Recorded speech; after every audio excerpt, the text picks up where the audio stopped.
And okay, the important thing about showing real women lifting their shirts for me is when you go to New Orleans, you've seen those Girls Gone Wild commercials. Those girls are models and they're paid. When you really go down there, they're not there. And you just want to see these hot chicks that you saw in the commercial, and that's not what you get. When we were shooting the mock trailer down there, we were interviewing a guy on the street just saying, you know, have you ever heard of Victor Crowley? And of course, I made up Victor Crowley, but everybody down there's like, Victor, yeah, I know Victor Crowley.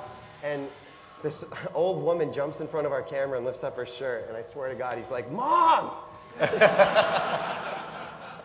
Dude, your mom's hot.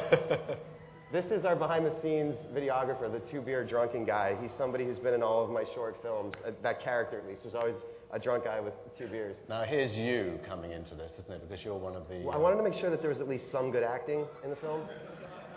So I just gave myself a part. And then you disappear. What? What's going on? Yeah, I actually wish that I had given myself the two-beer drunken guy part, because he's the best part of this whole scene.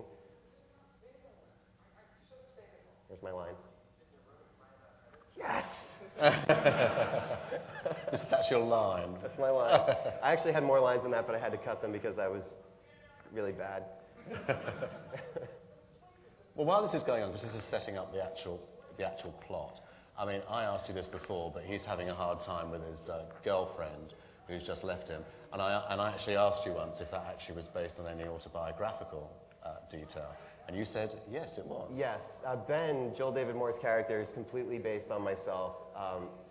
My first film was called Coffee and Donuts, and it was based on, like, okay, long story short, I was in gym class, and I think it must have been like 15, and there was the class below me was running around the track, and this little girl collapsed from running, and I just happened to be the first one over. When she opened her eyes, I said to everyone right there, I'm like, I'm going to marry this girl. This is the most beautiful girl I've ever seen in my life.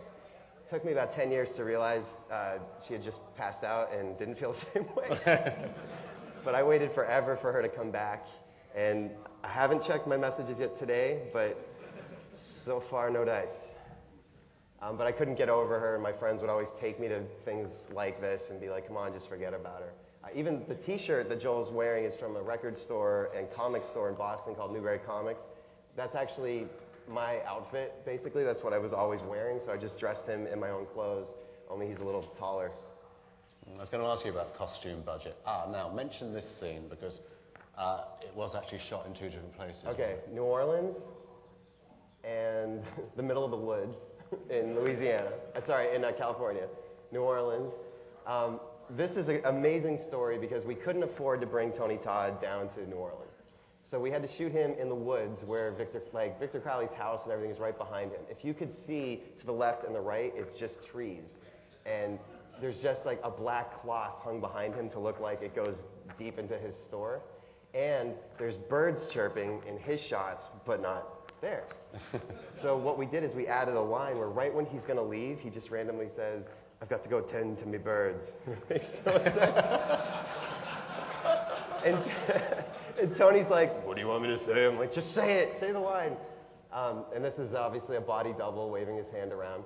And now we took a picture of the front of the voodoo shop. We had a location scout go and do it so that our art department could build this door.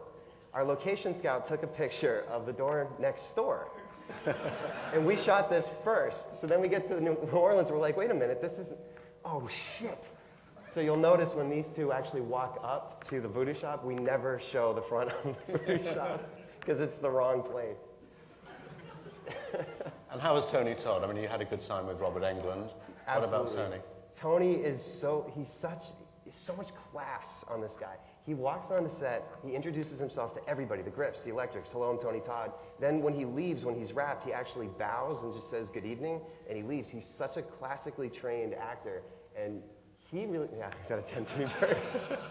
In the sequel, we're going to see inside his shop, he's going to have all kinds of bird cages and stuff. And now you know why. And see, we don't show the front. I mean, while this is going on, because it's again setting up the whole going on the Haunted Swamp tour, I mean, you know, Coffee and Donuts was like a romantic comedy. I mean, this is totally different. I mean, so why didn't you make a horror movie first if it's your great love? Why did you make that one?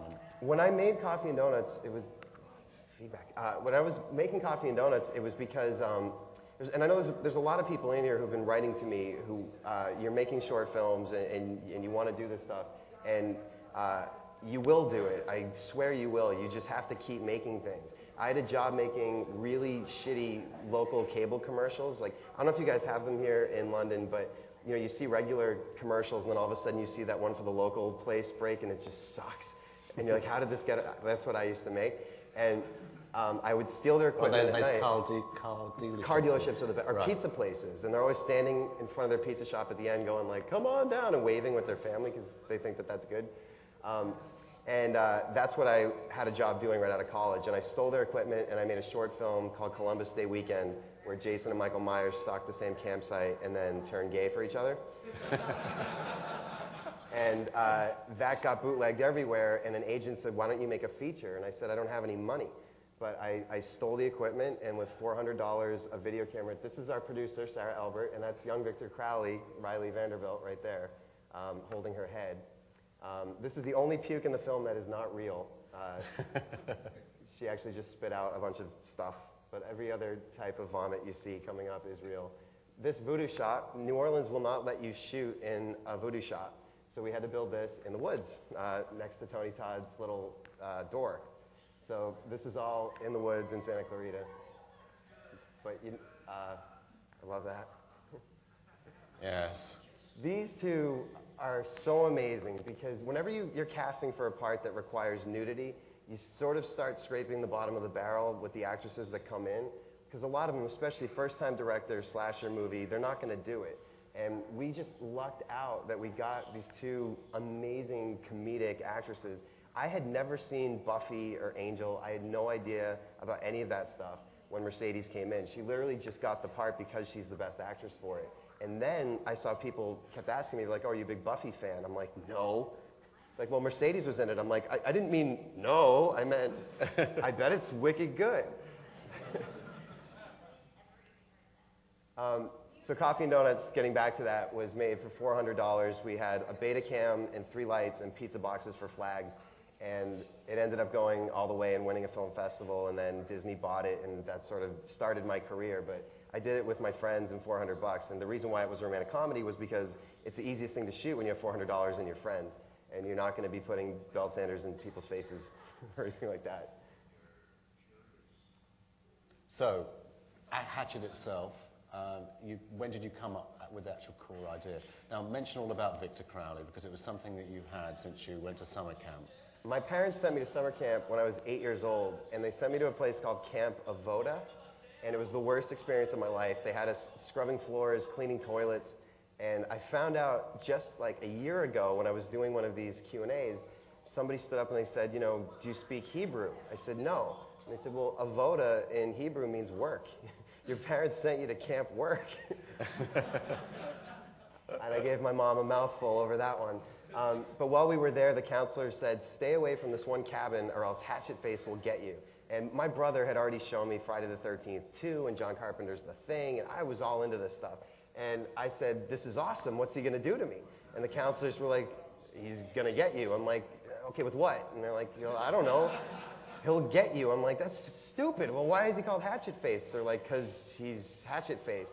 So that night when we were going to sleep, all the other kids said, "Do you think Hatchet Face will get us?" And I said, "Well, you know who Hatchet Face is. He was a deformed man, and his dad kept him hidden inside that cabin, and the door caught fire, and his dad came home." And I told the whole story that's now in the film, and all these little kids started crying. And the counselors called my parents, and they were going to send me home from summer camp because I was the deranged, messed up kid.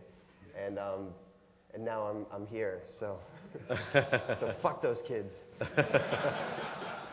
Pussies.